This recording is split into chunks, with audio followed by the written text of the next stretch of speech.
चलिए, एक बार फिर से अजीबोगरीब स्थिति हो गई है। जो सुबह आपको खबर दिखाई थी, एक बार फिर से नरसिंह के जितने भी लोग हैं, जो जितना भी इनका एकता मंच है, यहाँ पर इस समय सड़क पर आ गया। आप देखे होंगे कि इस तरफ चारों तरफ से सड़क बंद हो गई है और इस तरफ देखिएगा सर्वे चौक जाने वाले बिल्कुल यहाँ पर रास्ता बंद हो गया, क्योंकि अभी खबर आई थी कि जो 5 लोग चढ़े हुए थे यहाँ पर ऊपर टंकी पर, उनमें से एक जो ज्योति रौतेला है, तकरीबन लगा लीजिए कि कल सुबह 5 बजे सुबह चढ़ गए थे और अब अभी तक कोई मांग पूरी नहीं हुई, तो उन्होंने अपने ऊपर पेट्रोल छिड़का। इस प्रकार की खबरें भी आ रही हैं, जिससे उग्र आंदोलन हो गया और एकता मंच के जितने भी ये लोग थे, नरसिंह एकता मंच वाले, यहाँ पर अब सड़कों पे आ गए। तो सीधी तस्वीरें अभी आप जो देख रहे हैं, ये ठीक परेड ग्राउंड के पास, जहाँ पर 157 दिन से पहले धरना इन्होंने किया था, उसके बाद लगातार जो है उसके बाद आंदोलन भी इनके द्वारा किए गए थे, आमरण अनशन, लेकिन उसके बाद भी जब मांगे पूरी नहीं हुई तो अब ये दृश्य आपको परेड ग्राउंड के पास ठीक देखने को मिल रहा है।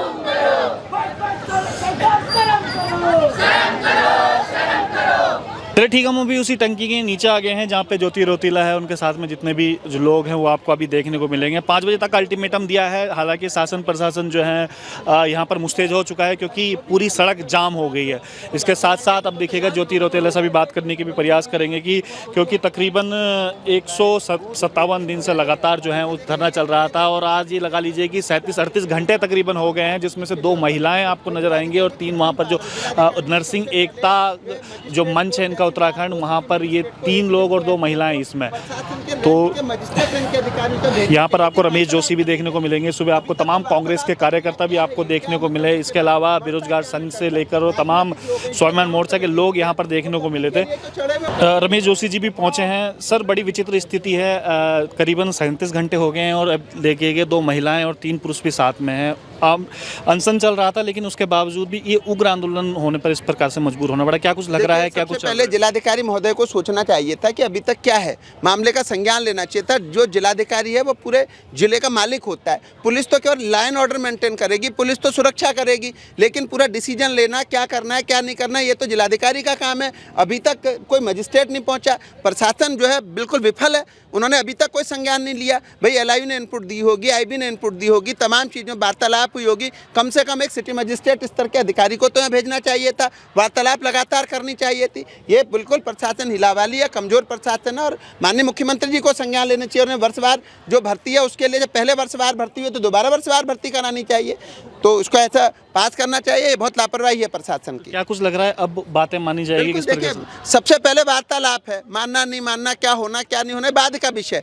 पहले वार्तालाप है, वार्तालाप से समाधान होता है। वार्तालाप की ओर तो आगे बढ़े। एक आदमी अपने प्राणों की आहुति देने के लिए तैयार है, पब्लिक के लिए तो तैयार है। प्रशासन इतना ढीला, प्रशासन इतना कमजोर, प्रशासन बिल्कुल अंधेर नगरी चौपट राजा। चलिए, 5 बजे तक अल्टीमेटम जरूर दिया गया था, क्योंकि इनमें हमने शुरुआत में जो हमने बात कही थी, 2 महिलाएं हैं, 37-38 घंटे हो गए हैं। सोचिएगा महिलाओं को कितनी समस्या यहाँ पर होनी होगी, क्योंकि लगातार जो नरसिंह में आप ज़्यादातर देखेंगे, ज़्यादातर महिलाएं भी इसी में ही हैं और अब तो सड़क जाम कर दिया है उन्होंने। अब क्या कुछ लग रहा है? ये गलत है, ये भी कोई ना कोई विपक्षी के लोग होंगे। सड़क जाम करना हल नहीं है। जब इतनी बड़ी घटना हो चुकी है, हो रही है, दीदी ने बिल्कुल अपने प्राणों को त्यागने के लिए, तो थोड़ी देर प्रशासन का यहाँ इंतजार करना चाहिए चेतावनी के बाद में। सड़क जाम करना हल नहीं है और ये न्यूसेंस है। चलिए, प्रशासन अब आ रहा है, उनसे भी वार्तालाप अभी कहेंगे, क्या कुछ वार्तालाप हुई है वो आगे आप दिखाएंगे खबर। अब फिर से देखिए, हम बाहर आ गए हैं और पुलिस की अब व्यवस्थाओं पर भी एक प्रश्न चिन्ह खड़ा होता है कि जब यहाँ पर धरना प्रदर्शन यहाँ पर चल रहा है, रोड बाहर में आ गए हैं, तो इस प्रकार से आप देखिएगा वहाँ से अभी भी लगातार लोगों को आने दिया जा रहा है और जाम जैसी पूरी स्थिति बन गई है। अब गाड़ी हिलने का नाम नहीं ले रही है।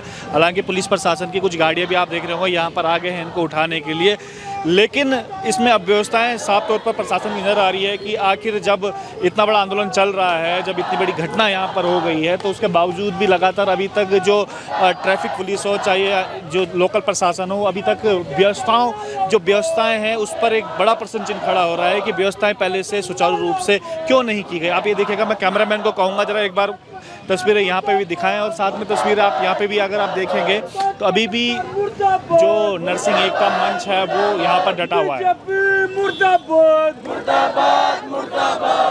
चलिए अब धीरे धीरे लोगों का कुनबा भी बढ़ता जा रहा है। यहाँ पर देखिए त्रिभुवन चौहान से लेकर बॉबी पवार से लेकर स्वाभिमान मोर्चे की तमाम टीमें आ चुकी। त्रिभुवन भाई, क्या कुछ हो रहा है? दिन में भी आप आए थे, अभी भी देख रहे होंगे कि टंकी के नीचे से, पहले धरना स्थल से टंकी के नीचे सब सड़कों पर आ गए। आज भारतीय जनता पार्टी का ये विचार बन गया है कि आम जनता सड़क पे रहे, इनके लोग आलीशान एसी कमरों में बैठे रहे।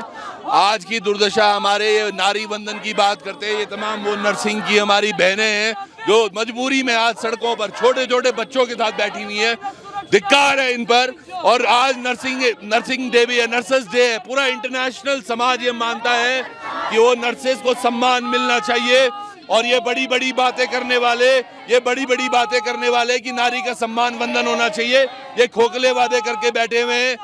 आज यहाँ इन्होंने क्या किया, पहले धन सिंह रावत कुछ सालों तक इनके मंत्री रहे, अब वो बदल के उनियाल जी हो गए, लेकिन व्यवस्था में कोई परिवर्तन नहीं है। इसका अर्थ स्पष्ट है कि मंत्रालय जो जिस मर्जी को पकड़ा दो, लेकिन आपकी नीति नियत एक है कि आम जनता, आम पब्लिक परेशान होती रहे और वो यूं ही सड़कों पर बहती रहे। इनको कोई फर्क नहीं पड़ता किसी को उससे। इससे तो आम पब्लिक भी परेशान हो रही है ना। आप देखिएगा तमाम जाम लग गया है, कोई अपने बच्चों के साथ आ रहे हैं, कोई बिल्कुल ये हो रहे हैं, लोग परेशान तो होंगे ही। सोचिए ना, आज जहां महिला सशक्तिकरण की बात होती है, जहां ये बेटी बचाओ बेटी पढ़ाओ की बात है, ये बच्चे क्या बुरा बोल रहे हैं। दरअसल इस पूरे मामले में बड़ी गंभीरता ये है कि कहीं ना कहीं साठ गांठ से ये मंत्रियों के बच्चे, मंत्रियों के लड़के लड़कियां लगते रहते हैं। और जो आम बच्चे हैं, ये बच्चे इतना रो रहे थे अभी थोड़ी देर पहले यहाँ, सोचेगा कोई अपनी जान देने को आ तो रहे, उतनी बड़ी बिल्डिंग पर वो चढ़ गए, वो पानी की टैंक पर, तो सोचिएगा क्या मौसम है आज, क्या माहौल है उत्तराखंड का। बर्बाद। वाकई में सवाल शासन प्रशासन से तो बनते ही हैं कि भाई आखिर नौबत पे। वही भाई, दिन में भी आपसे वार्तालाप हुई थी, अभी भी दोबारा हो रही है, लेकिन स्थिति नहीं बदली है। जो 5 बजे तक अल्टीमेटम दिया गया था ज्योति रौतेले के द्वारा, अभी तक वो अल्टीमेटम पे जो शासन प्रशासन खरे नहीं उतरे हैं, तो उन्होंने अपने ऊपर पेट्रोल भी छिड़क दिया। इस प्रकार की खबरें भी आई हैं। देखिए, सरकार यदि वास्तव में बलिदान चाहती है तो बलिदान दिया जाएगा। अभी केवल एक बहन ने पेट्रोल छिड़का है। अगर सरकार बलिदान चाहती है तो हम सब पेट्रोल छिड़केंगे, हम सब आत्मदाह करेंगे। जिस राज्य को बनाने में बलिदान दिए हो, उस राज्य का युवा बलिदान देने के लिए नहीं डरेगा। ये मैं साफ तौर पर बताना चाहता हूँ। सरकार इस हठ धर्मिता को छोड़ दे, और अगर नहीं छोड़ा तो निश्चित तौर पर सरकार को चने चबा देंगे। सरकार के ताबूत में आखिरी कील होगी। हठ धर्मिता सरकार की क्यों है? क्योंकि कहते हैं कि लोकतांत्रिक तरीके से तो धरना किया था इन्होंने, लेकिन उसके बावजूद भी कह रहे हैं कि हमारे कई लोग आईसीयू में तक एडमिट हो गए जब उसके बाद भूख हड़ताल वगैरह की गई। देखिए, हर चीज का एक सीमा होती है। इन लोगों ने लोकतांत्रिक व्यवस्था के तहत बहुत अच्छे तरीके से धरना किया, प्रदर्शन किया और अपनी मांगों को लेकर मनवाने की कोशिश की। पर आज जिस प्रकार से इन्हें इस प्रकार से मजबूर करना पड़ा, तो मुझे लगता है कि अब सरकार अगर मानती है तो ठीक है, नहीं तो ये आंदोलन और आगे बढ़ेगा और सरकार को चने दबाने पड़ेंगे। चलिए, बॉबी पवार ने सीधे तौर पर अल्टीमेटम दिया है कि जो ये है अभी तक अगर आंदोलन उग्र रहेगा, क्योंकि सरकार कोई वार्ता नहीं हो पा रही है, सरकार से उस तरीके से बातचीत नहीं हो पा रही है। अब देखते हैं क्या कुछ रहता है। हमारे साथ कर्नल देवरानी साहब भी हैं। सर, क्या कुछ लग रहा है? लगातार आप भी सक्रिय हैं, देख रहे हैं कि सड़क तक अब जाम हो गई है, लोग काफ़ी परेशान। आप देखेंगे कोई बच्चों के साथ आ रहा है, कोई अपनी नौकरी से छूट के आ रहा है, परेशान तो वो भी हो रहे हैं। देखिए, सबसे पहले तो मैं आपका बहुत बहुत धन्यवाद करता हूँ कि आपने मेरी आवाज़ सुनने का मुझे मौका दिया बोलने का। 160 दिन से यहाँ पे जो है नारी शक्ति बैठी हुई है और 2 महिलाएं ऊपर टंकी में चढ़ी हुई है, लेकिन इनकी कोई सुनने वाला नहीं है। ये शासन प्रशासन जो है एकदम कुंभकर्ण की नींद में सोया हुआ है। हम लोगों ने पुलिस वालों से अनुरोध किया कि भाई आप जाकर के उनको उतारिए। वो बोलता हमारा काम नहीं है, आप लोग उतारिए। इनको ये यूनिफॉर्म पहनने का हक किसने दे दिया? अगर इस तरह से जो है अन्याय होता रहेगा, ये लोग कोई बात सुनने को तैयार नहीं रहेंगे, तो इसी प्रकार के आंदोलन होते रहेंगे। और इस जो ये सरकार है 2027 में इसको हम नेस्त नाबूद करके रखेंगे। चलिए, साफ तौर पर देवरानी जी का भी कहना है कि ये आंदोलन होते रहेंगे, क्योंकि काफ़ी समय से जो धरना प्रदर्शन हो रहा था, जो उनका एकता विहार पर, वो शांतिप्रिय ढंग से ही था। उसके बाद आमरण अनशन भी किया गया, इसमें कई लोग आईसीयू तक में चले गए थे, इस प्रकार की नौबत आ गई थी। लेकिन उसके बाद ये उग्र आंदोलन आज हमें देखने को मिल रहा है।